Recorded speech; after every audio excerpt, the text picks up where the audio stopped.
A group of nomads, unfamiliar with metal or the wheel, built the greatest cavalry empire in just half a century, bringing the advance of European armies to a complete halt across an entire continent. The Spanish conquistadors, armed with firearms and clad in steel, suffered crushing defeats at the hands of these warriors time and again. The Mexican Republic lost control of its northern territories, yielding them to the onslaught of these unrivaled, agile horsemen. For decades, American pioneers could not advance beyond certain boundaries, trembling at the mere mention of this steppe people. But what actually happened to Texas Captain Samuel Walker when he challenged this invincible military machine? The horse completely transformed their social structure, economy, and most importantly, their tactics of warfare. The children of this people learned to ride before they could walk confidently and steadily on the ground.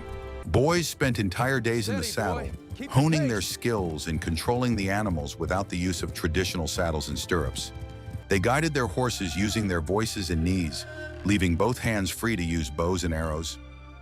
This incredible freedom of movement became the key to their future brilliant victories over the regular armies of white men. The boundaries of their vast influence stretched from modern-day Kansas in the north to the central regions of Mexico in the south. Any white settlement that found itself on these lands without their permission was doomed to swift and brutal destruction. Traders from various European countries were forced to pay them a huge tribute for the right to safe passage through their territories. They established a complex trading network, exchanging captured horses for British rifles and French metal goods. This brisk trade made them not only the most formidable military force, but also the wealthiest people on the entire continent. For years, governments of various countries tried to conclude peace treaties with them, offering generous gifts and territorial concessions. However, their society consisted of many independent groups, each of which made military decisions entirely on its own. A treaty signed with one influential chief meant absolutely nothing to a neighboring camp of the same tribe. This drove European diplomats, accustomed to strict state hierarchies and centralized authority, to utter despair. Diplomacy proved powerless in the face of a decentralized, yet incredibly effective military machine. There was only one way left to halt their advance, to outmaneuver them on the battlefield using their own methods. The outcome of this global confrontation depended on minute details, imperceptible at first glance, but decisive in a bloody battle. The fate of a vast continent was decided not in the cozy offices of Washington politicians, but in the dust of the merciless prairies. Every new skirmish brought invaluable experience, paid for dearly with the lives of brave men on both sides of the conflict. This bloody learning process ultimately led to the creation of new weapons and advanced tactics that conquered the entire West. At the center of these historical transformations was a brave man whose name has forever been etched into the dry textbooks of military art. Delving into the details of this harsh era, it becomes abundantly clear just how fragile life was on the frontier of civilization. People built their modest homes from heavy logs, turning every dwelling into a veritable fortified stronghold. Special loopholes were cut into the thick walls, through which they could return fire in the event of a sudden attack. Doors were made of sturdy oak planks, capable of withstanding powerful tomahawk strikes and nighttime arson attempts. The windows remained tiny and were often covered with massive shutters secured by iron bolts forged by skilled local blacksmiths. Daily life on the frontier demanded constant vigilance and round-the-clock readiness to repel an attack at any moment. Farmers set out to plow their endless fields, always taking a loaded rifle and a spare powder horn with them. Many women were just as skilled with firearms as their strong husbands and fathers. From a very young age, children were taught to hide silently in special shelters at the slightest sign of approaching danger. Every trip to the nearest stream for fresh water could be the last walk of a settler's life. Constant, exhausting stress and the anticipation of an attack took a heavy toll on the psyche of all the inhabitants of the remote frontier. An experienced steppe warrior could fire up to 20 deadly arrows in the time it took a soldier to frantically reload his long musket. Reloading a muzzle-loading weapon while riding a galloping horse was a task practically impossible for an ordinary person. Black powder often spilled past the barrel, and the long ramrod would slip from trembling hands at the most inopportune moment. In the event of a regrettable miss, The ranger was left completely defenseless against an enemy with a long spear rapidly closing in on him. There was an urgent need for a revolutionary weapon capable of sustained rapid fire without the need for complicated and time-consuming manual reloading. Each mounted soldier was issued 2 of these heavy pistols, providing them with a full 10 shots without reloading. This unprecedented innovation was set to radically alter the established balance of power in the endless and exhausting border war. The new complex weapon required lengthy, grueling training and a completely different approach to the classic tactics of cavalry combat. The riders spent a long time learning to shoot at full gallop, aiming not at a specific person, but directly into the dense mass of the advancing enemy. The roar of numerous shots and thick, suffocating clouds of gunpowder smoke were meant to sow uncontrollable panic among the skittish Indian horses. Tension on the dusty frontier grew with each passing day, foreshadowing an inevitable and massive bloody clash between 2 different worlds. The proud nomads sensed that white people were growing bolder and encroaching ever deeper into their ancestral hunting grounds. Influential chiefs were assembling massive war parties to drive the uninvited armed guests from their rightful territory once and for all. Frightened scouts reported the movement of hundreds of seasoned warriors, painted in bright ritual colors for the coming great battle. The air above the dry prairies literally trembled with the foreboding of a massive slaughter capable of altering the fate of the entire vast region. All parties to the conflict understood perfectly well that the coming large-scale battle would be a decisive test of new technologies and tactics. By all accounts, young Samuel's life was filled with endless hardships and incredibly grueling physical labor. He spent most of his time in a stiff saddle, covered in thick road dust and scorched by the merciless southern sun. His meager camping gear fit into leather saddlebags, a spare shirt, a reliable flint, a sharp razor, and a supply of lead bullets. He often thought back with sadness to his parents' cozy home, where fresh bread and sweet corn were always on the table. Here on the harsh frontier, a piece of tough dried beef was considered a true delicacy and a festive, hearty meal. The daily life of ordinary people at that time was strikingly different from the familiar comforts of today's well-equipped and safe metropolises. The people had little time for cheerful entertainment or long philosophical conversations by the fireplace on long winter evenings. Tired women spun coarse wool, sewed simple work clothes, and tried to save the harvest from the voracious steppe locusts. Noisy children played with primitive wooden cows and pigs carved by their fathers from dry pine logs. The routine purchase of a new fancy calico dress for a daughter became a huge event that neighbors discussed for weeks. He was particularly alarmed by the constantly circulating rumors of scattered groups of Indians uniting into a massive, battle-ready army. Familiar, experienced trackers brought frightening news of hundreds of fresh campfires spotted north of the banks of the Colorado River. The Comanches were indeed gathering in unprecedented numbers, preparing to deliver a crushing blow to all the scattered white settlements. They were confidently led by an experienced and extremely brutal war chief, well known among the Texas Rangers as Striped Wolf. This leader was renowned for his tactical genius and his sincere hatred for anyone who encroached on his ancestral hunting grounds. Walker understood perfectly well that the usual passive defense of the farms would not save the settlers from this looming, massive bloodbath.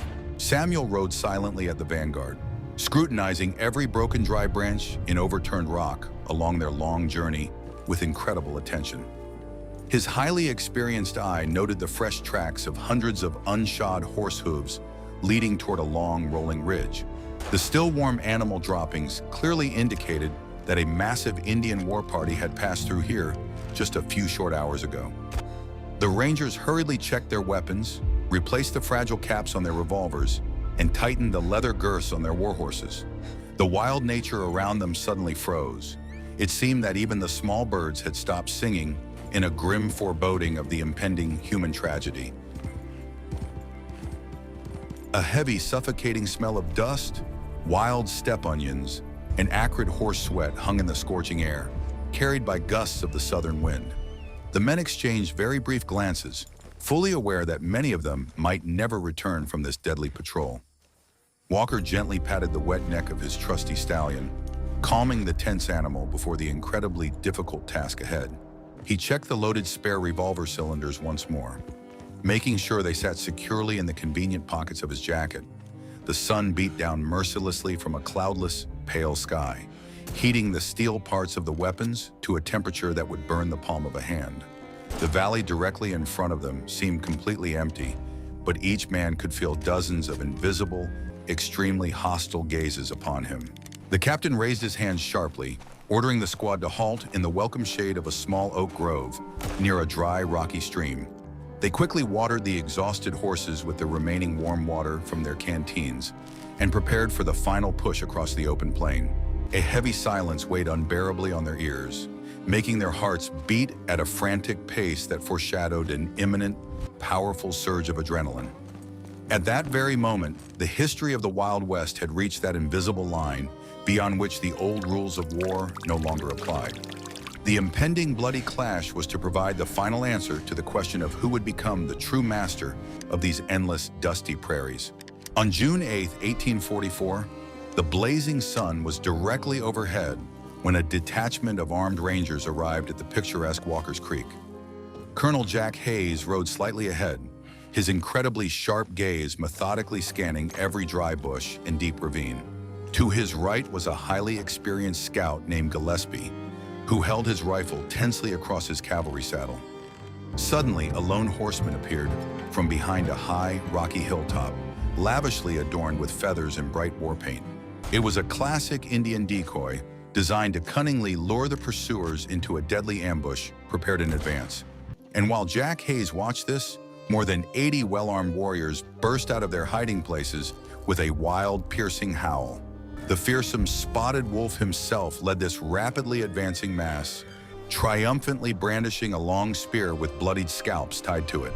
The Indians instantly formed a wide, advancing crescent, determined to encircle the tiny detachment of Texans in a tight, impenetrable ring. Samuel Walker clenched his teeth tightly, realizing the utterly overwhelming numerical superiority of the cunning enemy in this unexpected open confrontation. The hooves of dozens of prairie mustangs kicked up thick, impenetrable clouds of suffocating yellow dust into the dry air, completely obscuring the sun. The air was instantly filled with deafening, guttural battle cries that made the blood literally run cold in the veins of even the most seasoned soldiers. They struck their horses hard with their spurs and charged straight toward the completely dumbfounded Indian light cavalry.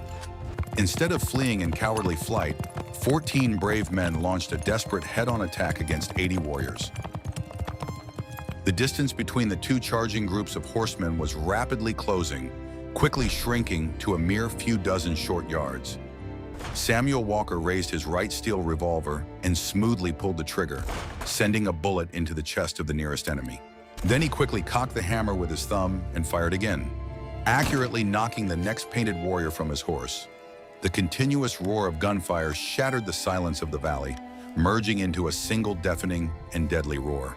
The Comanches were utterly shocked by the fact that the white men's guns did not fall silent after their very first volley. Each ranger had the unique ability to fire 10 shots in a row, sowing incredible death and mass panic all around him. The Indians' horses were terrified by the roar and the bright flashes of flame, throwing their riders onto the hard, rocky ground. Gillespie masterfully wielded his two smoking barrels, methodically clearing a bloody path through the dense ranks of the disoriented enemy. The acrid smoke from the burning black powder thickly shrouded the battlefield in a dense veil, stinging the eyes and taking one's breath away. Spotted Wolf desperately tried to restore order to his thinning ranks, shouting commands loudly and waving his spear. "Men, get their chief!" Walker shouted hoarsely, guiding his stallion through the chaos of battle straight toward the nomad's leader. The captain emptied the rest of his drum into the Indian commander, but the lead bullets only scratched his leather shield. A desperate and bloody hand-to-hand struggle ensued, in which hunting knives, rifle butts, and sharp tomahawks were used. The clang of clashing steel mingled with the neighing of wounded horses and the eerie death rattles of men falling to the ground. In this bloody maelstrom, the Texans' multi-shot firearms proved their undeniable and absolute superiority. When the yellow dust finally settled, Walker carefully surveyed the battlefield, strewn with the bodies of defeated enemies and their horses. The losses of the tiny detachment turned out to be surprisingly small. Only a few wounded fighters, including the incredibly brave Scout Gillespie. The captain wearily wiped the sweat from his forehead, feeling the intense burning heat from the scorching steel barrels of his trusty pistols. He looked at Hayes, whose face was completely covered in a thick layer of black gunpowder soot and dried blood. The colonel was breathing heavily, but his eyes clearly revealed a keen awareness of the magnitude of the event that had just unfolded. Both exhausted commanders realized that this brief, brutal battle had forever changed the harsh rules of the game in the American West. The immediate reaction of the surviving Native Americans was one of deep, mystical horror at the white men's new, completely unknown, multi-shot weapons. The captives later recounted that their warriors were genuinely convinced of the dark, magical nature of the revolvers that fired without stopping. They aptly named these devices guns that shoot today and kill tomorrow, emphasizing their incredible lethal power. The chiefs of other tribes listened with great skepticism to Raya B. Volok's tales of heavy pistols capable of firing a dozen bullets in a row. News of the crushing defeat of the elite unit spread incredibly quickly throughout all the Indian encampments of the vast Comanche territory. The morale of the plainsmen was seriously undermined. For their main historical advantage, the speed of their attack had been completely neutralized by technology.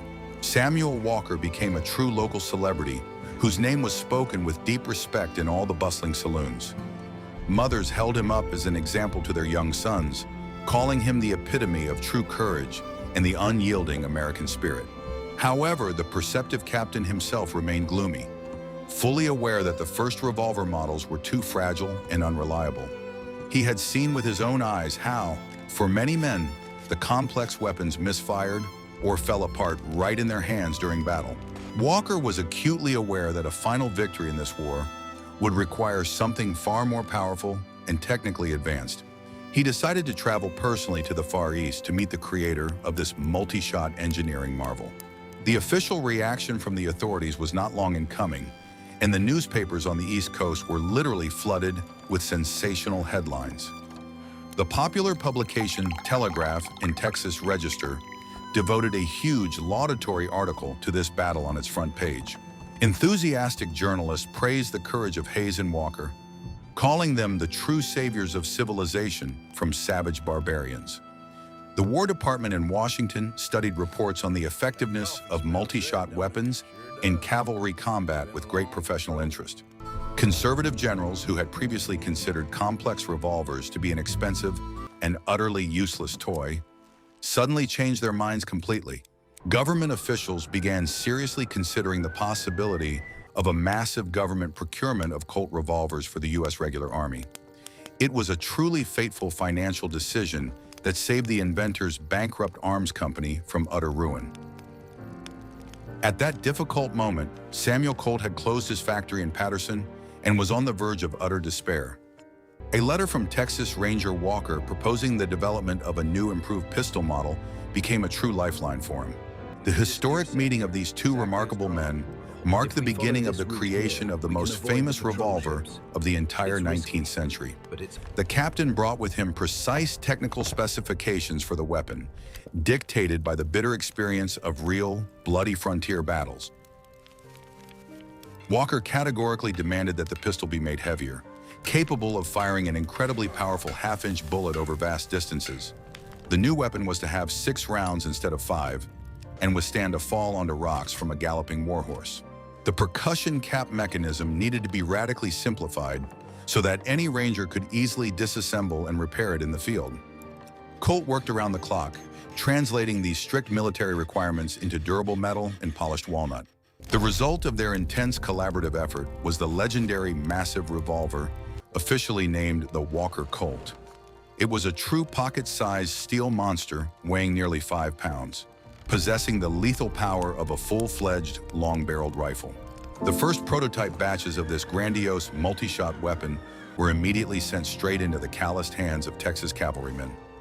Experienced soldiers were in indescribable awe of the pistol's firepower, capable of bringing down a large horse with a single, well-aimed shot. Now every rider, armed with 2 such massive revolvers, was a veritable mobile artillery battery. The tactics of maneuvering fire, born in the battle at Walker's Creek, were officially enshrined in the new Army cavalry regulations. But this did not happen because the armchair generals in Washington had suddenly seen the light and become wise. It was because the harsh reality of the bloody war with the nomads left them absolutely no other choice. The speed of decision-making in the conservative War Department astonished even the most ardent skeptics and die-hard bureaucrats at the time. Regular dragoon regiments were being re-equipped on an emergency basis, preparing for the impending large-scale war with the neighboring Mexican Republic. The entire complex logistics of supplying a massive army were reorganized to accommodate the mass use of ammunition for a new type of revolver. Factories in the developed East belched smoke from their tall chimneys day and night, casting thousands of steel cylinders in thick rifled barrels. The massive machinery of the Industrial Revolution was running at full capacity to ensure total firepower superiority on the battlefield. News of the Texans' stunning successes quickly reached the farthest corners of the rapidly expanding country.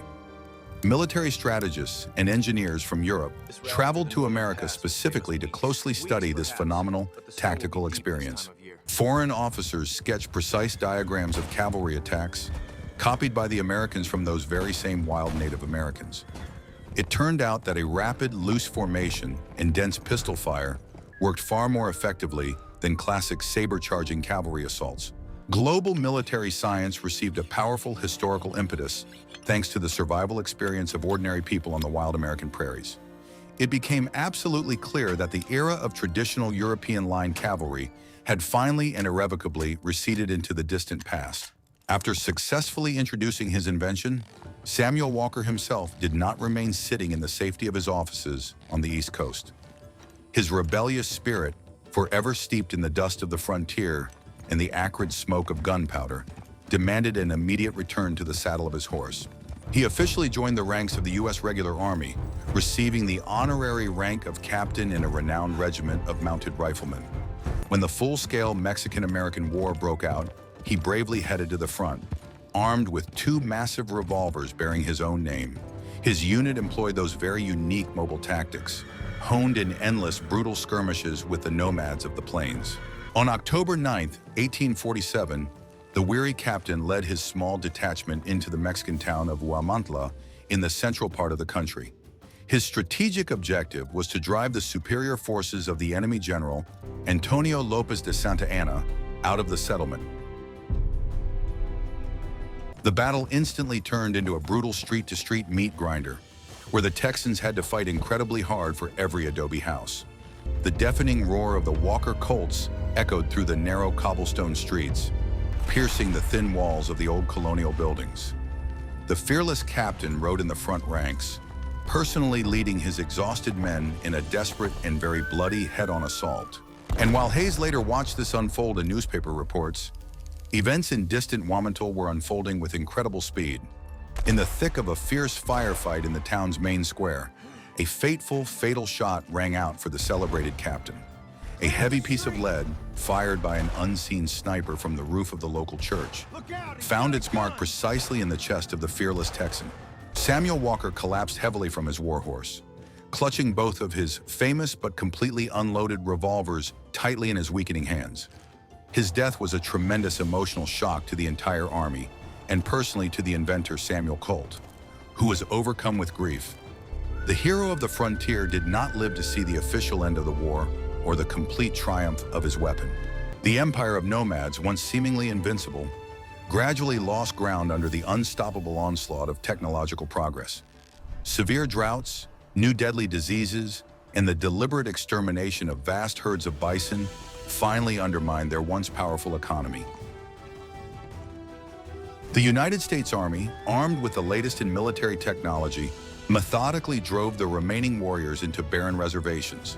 The cavalry of the famous General Ronald Mackenzie used the Indians' own tactics to catch up with and destroy their last winter camps. It was an incredibly bitter irony of fate. The students had surpassed their savage teachers, using their own effective methods against them. The history of the continent's greatest cavalry had logically reached its tragic, yet absolutely inevitable and sorrowful conclusion. And so, debates about this astonishing phenomenon continued for decades, giving rise to the most incredible and fantastical research theories. The first popular theory held that the wild Indians simply possessed some kind of innate, superhuman connection with these massive animals. Romantics sincerely believed that the Plains Indians could communicate with their horses telepathically, which explained their striking synchrony in battle. They stubbornly insisted that no white man's training system was physically capable of achieving such mystical unity. This appealing version fit perfectly with the image of noble savages, popular in cheap 19th century pulp novels. However, it did nothing to explain the harsh and brutal training methods the Indians used on their wild mustangs. The third version was more pragmatic and attributed all the historical successes of the Plains Indians to their overwhelming demographic superiority over the enemy. It was believed that the Comanches simply crushed their opponents with an endless mass of horsemen, paying no heed to their own human losses. Scholars attempted to prove that their empire was sustained solely by sheer terror and total numerical dominance on the boundless plains. Texas authorities actively supported this myth for a long time to justify their own military failures and enormous financial expenditures. But the archives have shown that in most decisive battles, such as the Battle of Walker's Creek, the Indians outnumbered the soldiers by only a small margin. The true reason for their victories lay in an entirely different, much deeper, and incredibly unexpected dimension for their contemporaries. But if you really want to know the truth, it lies in this prairie people's genius for adaptation. They didn't just learn to ride horses, they created a unique system of maneuverable, mobile warfare from scratch. The Comanche were the first in America to grasp the concept of total cavalry logistics and the strategic use of vast open spaces. They bred a special breed of hardy war horses capable of subsisting on tree bark during the incredibly harsh winter months. Their entire economy, culture, and religion were completely and unconditionally subordinated to the needs of this perfect prairie war machine.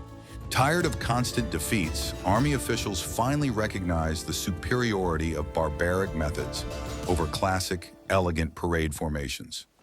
American cavalrymen began to learn to ride light, sleep right in the saddle, and attack the enemy swiftly and in scattered groups.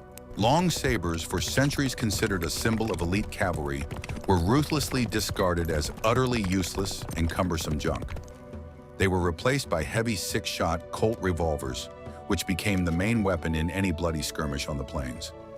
The symbiosis of the Indians' incredible maneuverability and American industrial firepower gave rise to the ideal horsemen of the Wild West. The tactics born in the dust of Walker's Creek, thanks to Captain Walker's incredible keen observation, changed the face of the entire world. They paved the way for future brilliant victories of American arms in dozens of subsequent, incredibly large-scale conflicts. Echoes of those methods of scattered cavalry attacks can even be found in the tactics of modern mobile, heavy armored units. The shadow of Spotted Wolf and his fearless warriors is invisibly present in every modern rapid response forces doctrine. This is a stunning historical example of how a defeated culture managed to permanently transform the victors from within. By adopting the enemy's methods, the Texas Rangers became a bridge between the primal fury of the prairies and the industrial might of a developing nation. Captain Samuel Walker paid the ultimate price to ensure that this painful historical lesson would be learned forever. His blood, spilled on the cobblestone streets of Wamantla, became the price paid for the safety of thousands of future peaceful American settlers. The revolver, proudly bearing his name, has become the most coveted trophy for any collector of historical firearms. Museums carefully preserve these heavy steel artifacts, which hold the memory of a brutal era of survival of the fittest. But the true monument to this man is the entire subsequent history of the settlement of the vast expanses of the dangerous Wild West. Such thoughts compel us to look at the familiar and dull pages of dusty history textbooks in a completely different light. Behind every dry fact and date lie the fates of very real people who made incredibly difficult decisions. Their fear, courage, and immense thirst for life drove the wheels of technical and social progress across an entire continent. We must remember the enormous price paid by both sides in this merciless struggle for living space, and we must sincerely respect the genius of those who were able to create a perfect military machine from readily available natural materials. The history of the Wild West is full of such incredible contradictions, brutal discoveries, and astonishing technological breakthroughs. It was a harsh era when the fine line between savagery and civilization often depended on the speed at which a weapon could be reloaded. The legacy of those terrible, bloody conflicts still lives on in American culture, cinema, and the national character. The image of the lone, rugged rider with a revolver on his hip has been forever etched into the collective unconscious of all humanity. And now we know with absolute certainty whose tactical techniques this idealized Hollywood cinematic hero employed. Behind every romantic myth of the sharpshooting cowboy lurks the shadow of a fierce warrior of the plains, armed with bow and arrow. The fate of Samuel Colt, saved from bankruptcy by a letter from a simple ranger, also deserves a separate, in-depth study. His gun factories became a symbol of the Industrial Revolution, which gave America powerful tools for world domination. But without that terrible battle at Walker's Creek, his brilliant invention might have remained forever an expensive, unwanted toy. The lives of thousands of innocent people depended on a delicate chain of chance events that linked an Indian chief, a ranger, and an inventor. This is stunning proof of how incredibly intertwined the fates of completely different cultures on our planet are. No one can accurately predict exactly which moment will determine the course of human civilization. We have come a very long way, from flint-tipped arrows to heavy revolvers and armored combat vehicles. But the basic principles of survival, resourcefulness, and adaptation have remained completely unchanged since those distant and harsh times. The modern world still demands that we be ready to react incredibly quickly to new, completely unexpected challenges. And the experience of brave pioneers who faced an insurmountable threat on the wild prairies can serve as an excellent example. Their story teaches us never to give up, even in the face of the absolute superiority of a formidable and invincible enemy. Our deepest and most sincere gratitude goes to all those who help restore these forgotten fragments of our shared historical mosaic. Letters with stories from your hometowns are a true treasure trove of invaluable information for our small team. Every message we receive is carefully reviewed, opening doors to the amazing world of documented yet forgotten heroic events. We urge absolutely all viewers to actively share the legends passed down in your families from generation to generation. Your story could easily become the basis for the next major historical investigation on our documentary channel. Please send your new ideas and old newspaper clippings to the email address listed in the description. We read every single message carefully, even if we don't have time to reply to all of our loyal contributors. It is your incredible support that allows us to delve into the archives and create such detailed reconstructions of the past. Together, we can successfully save thousands more amazing names and incredible acts of bravery from oblivion. After all, history remains alive only as long as we constantly talk about it, debate it, and remember it. Don't forget to actively share these stories with your friends so that our community of history enthusiasts continues to grow. Our channel is entirely dedicated to all those who sincerely value historical truth. No matter how uncomfortable it may be, we firmly promise to continue delighting you with high-quality content based on rigorous documentary evidence. By supporting our project, you become an important part of a large family of adventure seekers and true guardians of memory. Please leave your ratings below this video so that algorithms can help other history enthusiasts easily find us. Your engagement is the best fuel for our future in-depth archival historical expeditions, and we sincerely appreciate every minute of your precious time spent with our historical reenactments. That's the story, my friends. Now, the full story of Captain Samuel Walker and the incredible war machine of the steppe nomads is known. A huge thank you to viewer Michael for leading us to this amazing historical trail. Be sure to send us new fascinating stories via the channel's email. We're always on the lookout for great stories. Thank you for watching this long and incredibly detailed historical episode. As always, subscribe and like the video so you don't miss out on more real stories about the settlement of the American frontier.